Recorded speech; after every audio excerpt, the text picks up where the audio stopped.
العاشرة مساء بتوقيت أسمر المحل أينما كنتم أيها السادة والسيدات من الفضائيتين نحييكم ونقدم لحضراتكم نشرة أخبار هذا المساء المستهلك المعتاد بأهم وأبرز العناوين.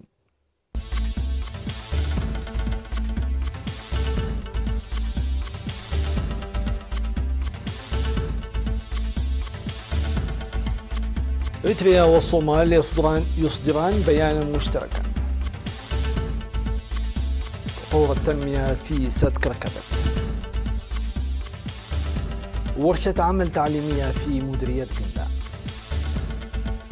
أمريكا ترفض طلب العراق بسحب القوات.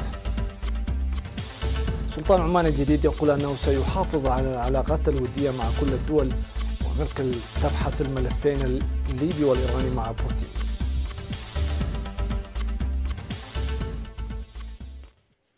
أهلا بكم إلى التفاصيل. أصدرت إريتريا والصومال اليوم 11 من يناير بيانا بمناسبة زيارة الرئيس الصومالي محمد عبد الله محمد إلى العاصمة أسمرة.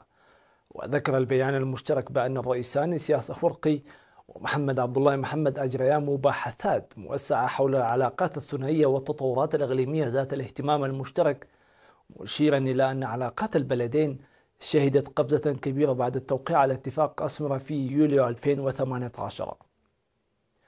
وقال الزعيمان أن التعاون الثلاثي بين إريتريا والصومال وإثيوبيا الموقع بموجب الاتفاق الثلاثي في سبتمبر 2018 يسير بشكل جيد، وقيم بأن الوضع في القرن الأفريقي رغم وجود بعض التحديات والعراقيل مهيئة للتعاون الفعال والمستدام، واتفقا على تعزيز الجهود لترقية التفاهم الثلاثي والتعاون الإقليمي. وتناول اللقاء تطورات الأوضاع في الصومال، وأشاد بالتطورات المشجعة، واتفقا على العمل المشترك لإحلال الاستقرار والتطور الكامل في الصومال، والعمل لبناء المؤسسات الوطنية خاصة الدفاع والأمن، وإعادة إحياء الاقتصاد والبنية التحتية. ودعا جميع أصدقاء شركاء الصومال لتقوية التعاون لبناء المؤسسات الصومالية والقدرات الوطنية حسب الأولويات التي يضعها الصوماليون. كما اتفق الزعيمان على تعزيز الجهود لتقوية السيادة الوطنية والسلام والأمن ومضاعفة التطور الاجتماعي والاقتصادي والصومالي. وقدم الرئيس الصومالي محمد عبد الله محمد الشكر لإريتريا لتعاونها مع الصومال على أساس الصداقة التاريخية المتينة، وهذا وقد ودع فخامة الرئيس إسياس أفورقي ضيف البلاد الرئيس الصومالي محمد عبد الله محمد الذي قام بزيارة عمل رسمية إلى البلاد استغرقت يومان بمراسم شرف رسمية.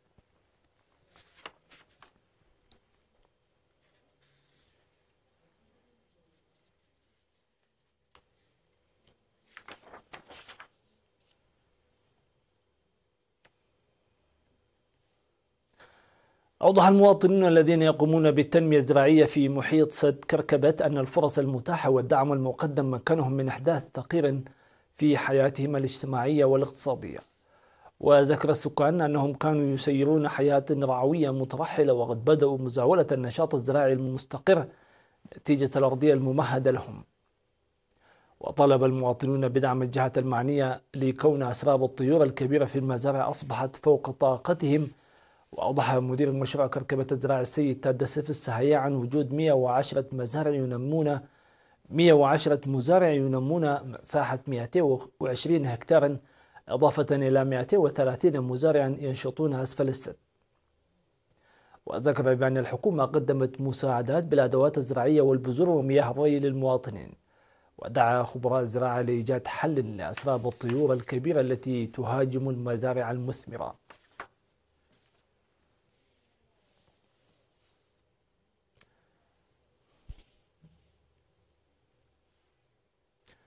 ذكرت المؤسسة الوطنية للأبحاث الزراعية في الاجتماع التقييم المنعقد في 9 من يناير الجاري بأن التحسينات التي جرت في أنواع البذور وجدت قبولا جيدا من المزارعين.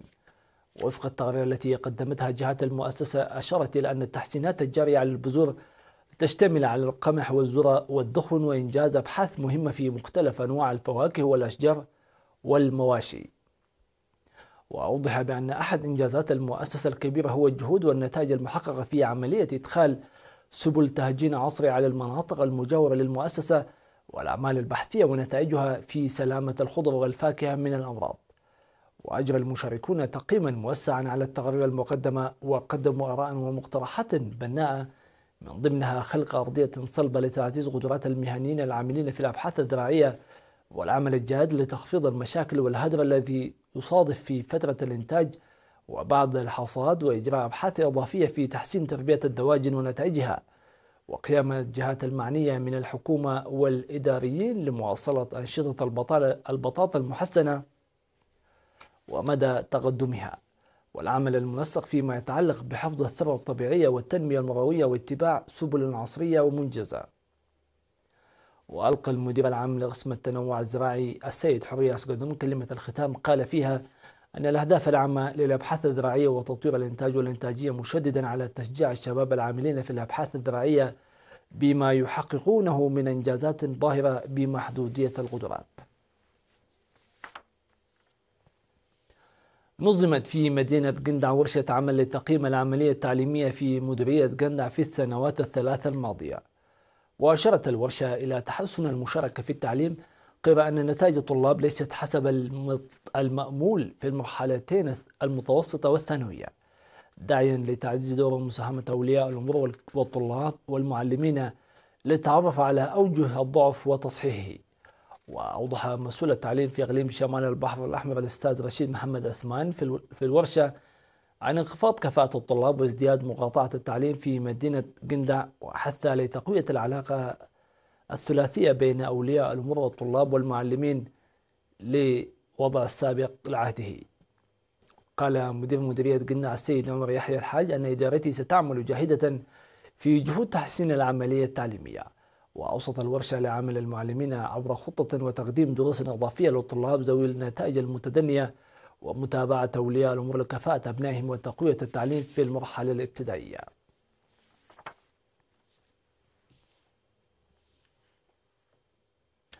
أفاد اللقاء الذي عقد في 10 من يناير الحالي بأن الأعمال الجارية لتأمين خدمات مياه الشرب الصالحة في مدينة كرن والمناطق المجاورة لها تسير بخطى جيدة. وألقت القائمة بأعمال مدينة كرن السيدة للتنقوس أبرها كلمة أوضحت فيها أهمية الأبحاث والدراسات الرئيسية لفعالية وموضوعات البرامج التنموية، داعية لمنح اهتمام أكبر للبرامج التي لم تنفذ في العام الماضي هذا العام. واستعرضت المهام المنفذة في 2019 كمد أنابيب مجاري الصرف الصحي وصيانة المنازل وإعداد الخطة الإسكانية وصيانة الطرق والعمل بإعداد خطة إسكانية لأراضي الملكية الخاصة الطيسة الموزعة في مناطق فافداء وبامبية ورورا بيت قبرو المجاورة لمدينة كرن. وأشارت إلى تنفيذ أعمال مد أنابيب مياه للزبائن الجدد، وكذلك أنشطة تشتمل على صيانة الأنابيب والعدادات فيما حصلت مناطق درق وغونيا وشنارة وششرمة وعنا على مياه شرب نقية.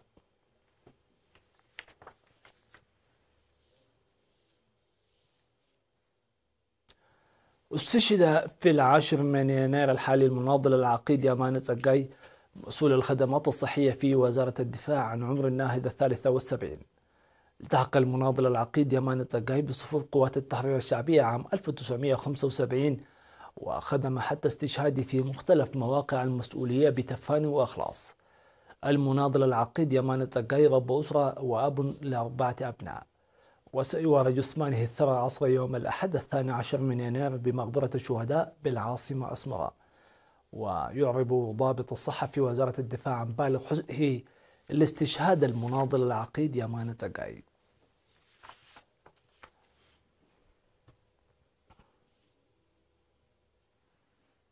لنا عودة بعد هذا الفاصل مع الأخبار العالمية، فتفضلوا بالبقاء معنا.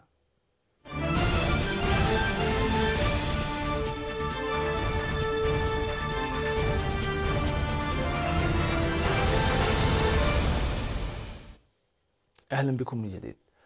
رفضت واشنطن طلبا عراقيا للإعداد لسحب قواتها وسط تصاعد التوتر بين الولايات المتحدة وإيران بعد مقتل قائد إيراني كبير في هجوم أمريكي في بغداد، وقالت أنها تدرس توسيع وجود حلف الشمال الأطلسي الناتو في هذا البلد. وفي محاولة لتكثيف الضغط على خصمها اللدود، فرضت الولايات المتحدة عقوبات إضافية على إيران ردا على مهاجمة طهران قوات أمريكية في العراق انتقاما لمقتل الجنرال قاسم سليماني. وقال الرئيس الأمريكي دونالد ترامب أن إيران خططت على الأرجح لمهاجمة سفارة الولايات المتحدة في بغداد، وكانت تهدف إلى مهاجمة 4 سفارات أمريكية عندما قتلت ضربة أمريكية بطائرة مسيرة سليماني. وقال بيان من مكتب رئيس الوزراء العراقي عادل عبد المهدي أنه قدم طلبه خلال اتصال مع وزير الخارجية الأمريكي مايك بومبيو، بما يتماشى مع تصويت البرلمان العراقي الأسبوع الماضي.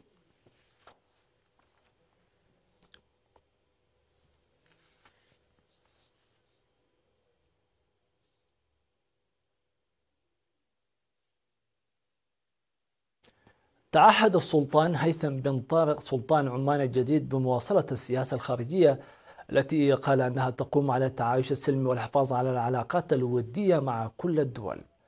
وفي كلمة نقلها التلفزيون الرسمي، دعا السلطان إلى بذل جهود لتنمية البلد المنتج للنفط والسير على نهج سلفي السلطان قابوس بن سعيد الذي توفي يوم الجمعة، وبنى دولة عمان الحديثة ولعب دور الوسيط في المنطقة.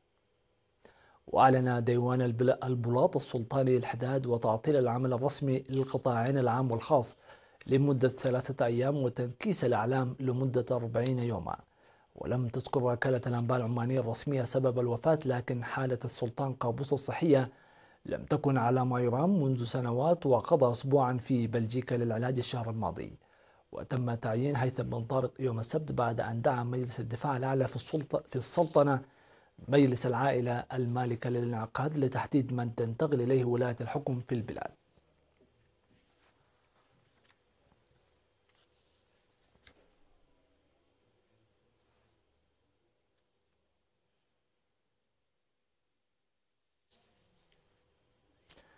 التقت المستشارة الألمانية أنجيلا ميركل مع الرئيس الروسي فلاديمير بوتين في الكرملين لإجراء محادثات تتركز على بؤر التوتر في الشرق الأوسط. وتصافح الزعيمان في بداية الاجتماع الذي قالت ميركل أنه سيتطرق لمواضيع تشمل الصراع في ليبيا والنزاع السوري إلى جانب الحرب بين الجيش الأوكراني والانفصاليين الموالين لموسكو. وشكر بوتين المستشارة الألمانية على زيارتها وقال أنهما سيركزان على الملفات الأكثر سخونة.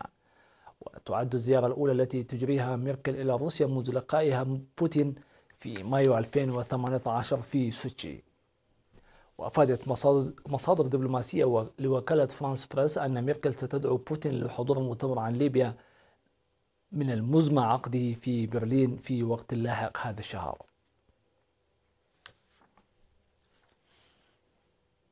وأخيرا في هذه النشرة، قالت إدارة الطيران الاتحادية الأمريكية أنها تسعى إلى تغريم شركة بوينغ 5.4 مليون دولار، وذلك لأنها تقاعست عن منع تركيب أجزاء بها عيوب في طائرة 737 ماكس. وزعمت الإدارة في بيان لها أن بوينغ تقاعست عن الإشراف بشكل كافي على مورديها لضمان امتثالهم لنظام ضمان الجودة المتبع في الشركة. وتعمدت بوينغ تقديم الطائرة للحصول على شهادة صلاحية الطيران النهائية من إدارة الطيران الاتحادية بعد معرفتها أن هذه الأجزاء لا يمكن استخدامها بسبب إخفاقها في اجتياز اختبار القوى. وتم منع طائرات 737 ماكس منذ مارس بعد تحطم طائرتين من هذا الطراز، مما أدى إلى مقتل 346 شخصا.